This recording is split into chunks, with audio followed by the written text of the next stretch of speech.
Hello, and welcome to Brooklyn Baritone. My name is Corey Ashley, your host, presenter, and the voice behind the mic. Brooklyn Baritone is a unique and authentic take on local experiences from a Brooklyn-born New York native. I look forward to sharing these experiences of mine through reviews of local establishments, the cityscape captured by photo lens, and my own spoken word. Chill with me, sit back, and relax with what I have to offer. You can always visit my website, brooklynbaritone.com. I can also be seen on YouTube, Vimeo, Instagram, and Twitter. By all means, enjoy the show, and thank you for being here with me and watching. Welcome. This is Corey Ashley of brooklynbaritone.com, and I'm proudly introducing a new segment on the site called Talk on the Town, where I showcase a review of local establishments in the Brooklyn and New York City area, which I've frequented myself, and I want to share this experience with you, my thoughts, to help you go to these places to enjoy what I've enjoyed, or to stay away from this place so you don't go through what I went through. The first in the spotlight is Joya. Joya is a modern Thai restaurant located at 215 Court Street in the Boerum Hill section of Brooklyn, New York, or as most locals refer to it as downtown Brooklyn. To call this establishment an eatery does it no justice. This is an experience in Eastern cuisine like no other. I've been frequenting Joya for over a decade now, and I've never been disappointed whenever I step foot inside. First off, the modern look of the restaurant catches your eye and puts you in a chill state of mind. The smooth tone of colors, the art decor on the walls, the warm incandescent lighting, the flare of the fire from the kitchen, the chill-out lounge music doing its thing in the background sets the stage to be relaxed and ready to enjoy the choice that you made by coming here. The dishes of edible Thai beauty boast flavor and all with eye-pleasing color and presentation. The open kitchen gives your eyes something to enjoy, as the staff with skills busily move to create dishes, not to mention the flames that flicker high from the stove. The culinary range includes avocado rolls, pad see ew, which is one of my favorites, pad thai, another one of my favorites, spicy noodles, green papaya salad, mango salad, coconut curry soup, and much more. As far as the impact on your wallet goes, it's a love tap. I can say that because it tastes like they put some love in their food, so they show the same kind of love for your money. This is just another reason why this place is popping the way that they are. The staff don't wear uniforms because it's a relaxed environment. Their hospitality keeps that relaxed mood going. If you're looking for a place to celebrate anything, or just to enjoy a night out, Joya is all you need. They have a sister restaurant called Song on 295 Fifth Avenue in the Gowanus section of Brooklyn, also known as downtown-ish. I give this place 4 out of 5 forks. I'm going with forks because it's a place to eat. The only reason I don't give them 5 is only because it's kind of crowded there at times. You gotta wait. But that's what you gotta compromise when you go to a beautiful place like that. Thank you for listening to my first review, and I have many more to come. And please, by all means, go down there and visit Joya, because my words are doing it no justice. Go there, enjoy a plate of pad see ew or pad thai. You thank me for it. If you do, leave a comment. If you don't, leave a comment anyways. This is Corey Ashley from brooklynbaritone.com.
This is Corey Ashley, and you are listening to Brooklyn Baritone.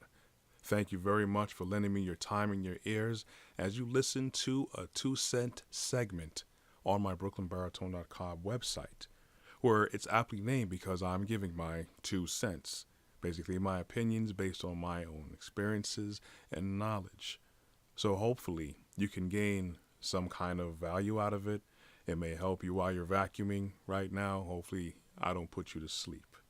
You can also check my other works on YouTube, Vimeo, Instagram, and Twitter.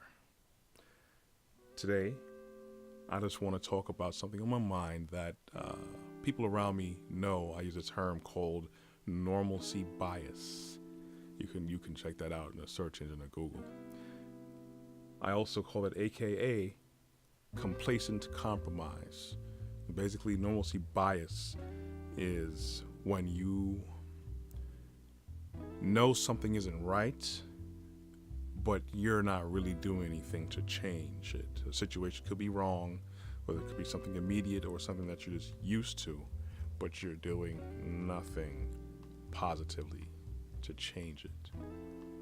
That could be easily stem from someone complaining about something in their job, complaining about something in their life, or they could actually see things around them that people are not acting a certain way in their family, at work, or out in the street, and you're not really doing anything about it, and you're being directly affected by it, whether you realize it or not. I also like the term complacent compromise because that's exactly what it is. People become very complacent and they compromise values because they're comfortable. It's best reflected in the kind of foods that we eat. I'm going to use that for a brilliant example. Where we know, most of us, we consume so much things that are wrong for us. We know it's wrong. Going to Cinnabon all the time. People always utilize this, but they still do. Go to McDonald's when they're not supposed to. Consuming alcohol on the regular, smoking. A lot of foods we eat, a lot of high sugary things that's high, of course, in salts. This is bad for you. We know it's bad, but we continue to do it. But we have all of the tools and the reports and the statistics that are around us. We even have, many of us have that impacted negatively in our own lives.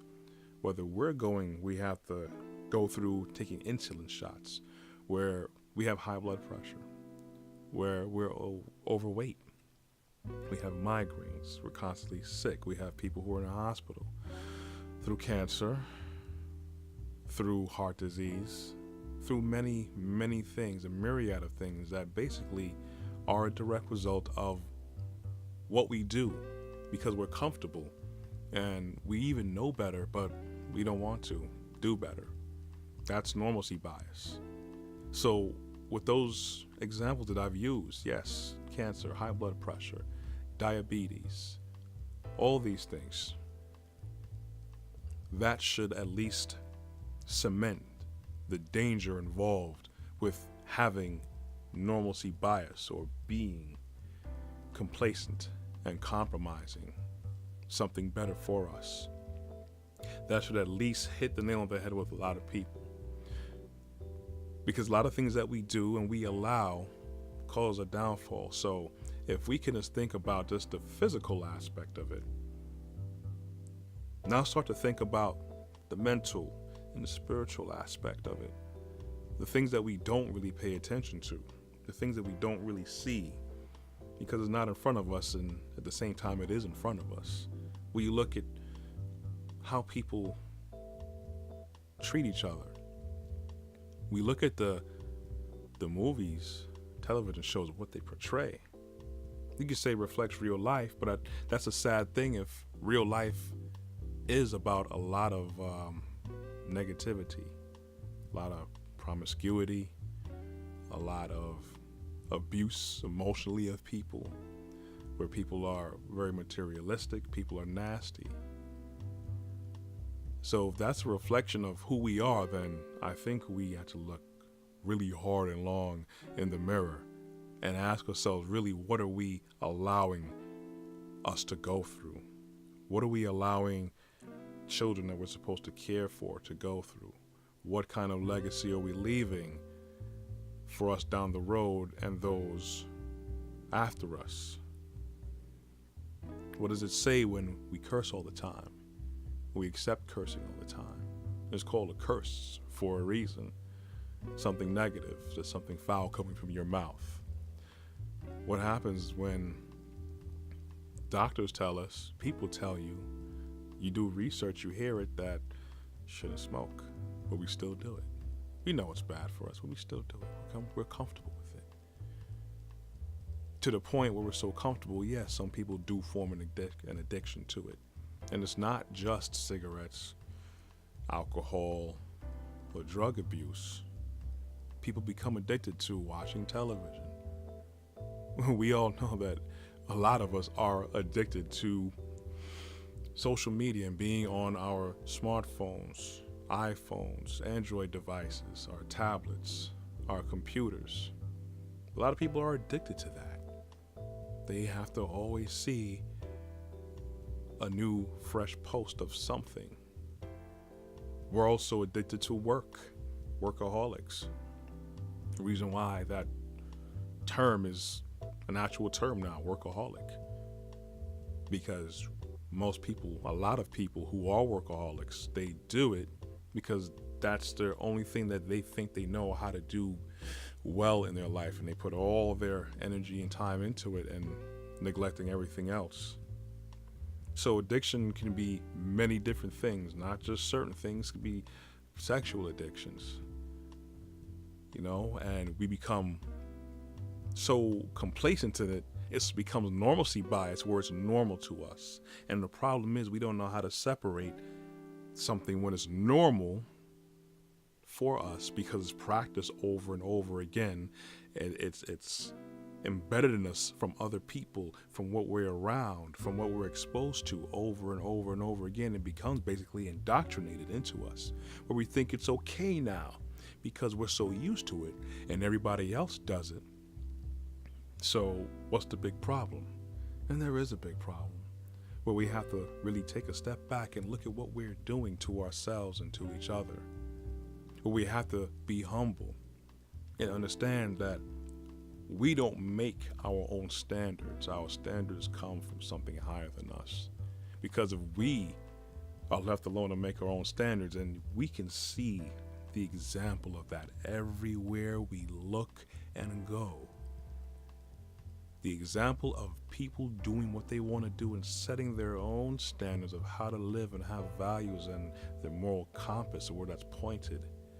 We could see the downfall of that. You try to justify it in saying people have the right to be happy. People have the right to pursue who they are. But then you have to look at who they are. Where do they come from? What is their level of standards? What is their level of truth? Do they even have a practice of any kind of truth with them? You got to see in the long run too, it's not about feeling good. It's not just about feeling good. You can't use that as a justification. You have to have standards to go forward. And then once we have proper standards, we know that certain things are bad for us, we have to take the initiative to change that. We can't just keep going on with it. But we also can't, if we can help it, other people around us to keep going on with it as well. We are responsible for other people. Whether people believe that or not, we are responsible for people around us. Everyone has their own right to do what they want. It's free will. That's a gift that we've been given. But at the same time, if you know that someone is on a course of destruction, or there's something is not good for them, then we are charged to let a brother and sister know. I understand it's a very, you could say, slippery slope where you have to walk on eggshells when you get down that slope with people, because you don't want to rupture that relationship with somebody. But at the same time, someone's, dying, doing something bad for themselves and other people around them. would you not want them to live better? Give them a chance, because it could be something that you can see or influence them to do positively that they may not be seeing. A lot of times, it could be better to have more than one set of eyes looking at something, because everyone sees in different perspectives. You would definitely see something that I would probably never have seen. People tell me things about myself that I've never known. And I had to actually sit, chill, let it marinate, let it sink in to know whether either improve myself in this area or I should stop doing this to make myself better. So if people care about you, they'll let you know. So we do have to be humble enough to accept that from certain people. We have to have the wisdom and the proper approach too, if we are approaching somebody, to correct them, to help them out in areas where they may seem to need help. So we have to have that skill set to know how to talk to people and identify things as well. If you have your loved one, you know that they're about to walk over a cliff, you're gonna tell them, don't go over there. There's no ground over there. Once you fall, that's it. That's like a 200-foot drop, and it's all jagged rocks on the bottom. You are going to try your best to help steer people away from that.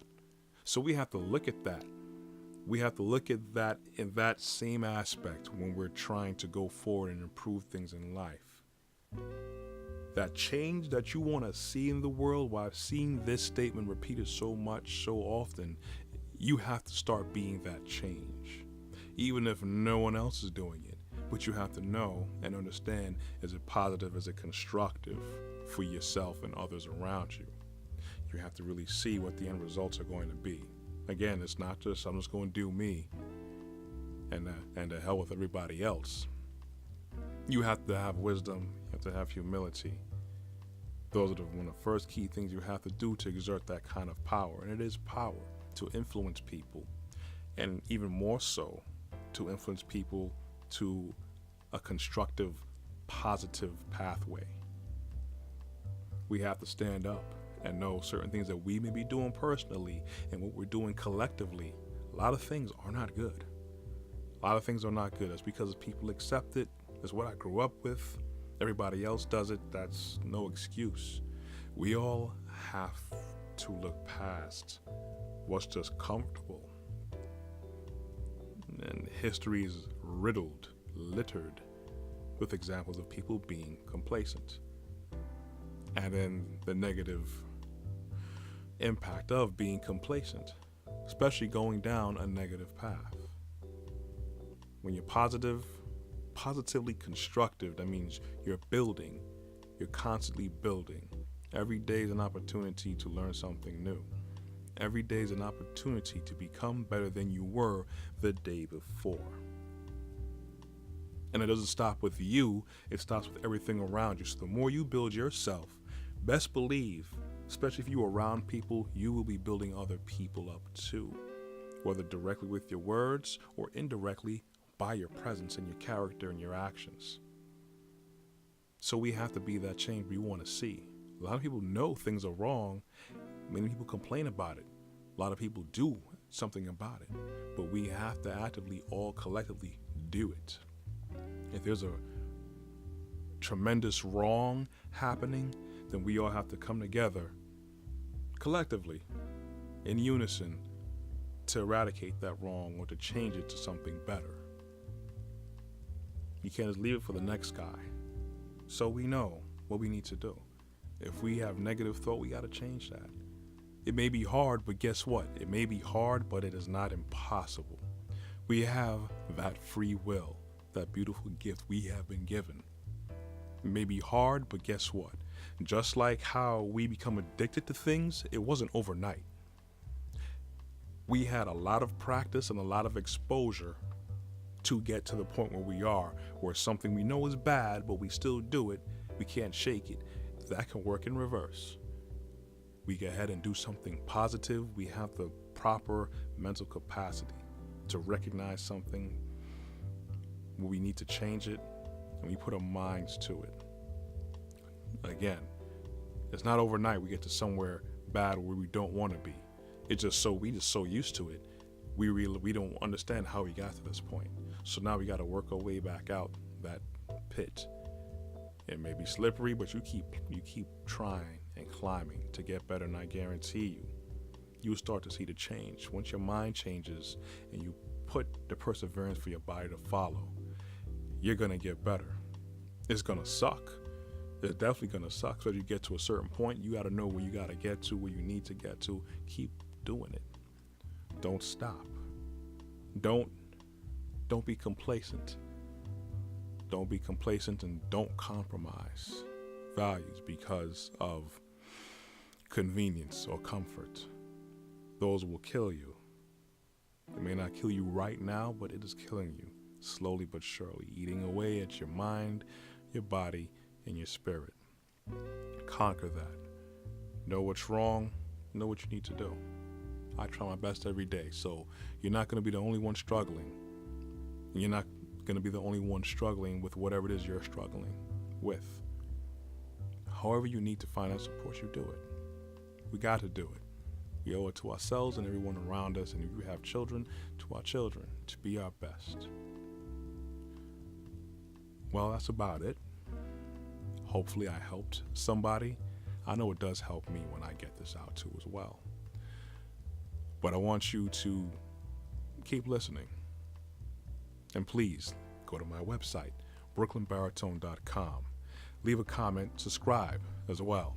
I have much more content as well. Other than my 2 cents where I give and share my opinions, I have other things too to share: photography, time lapses, and I also have local reviews.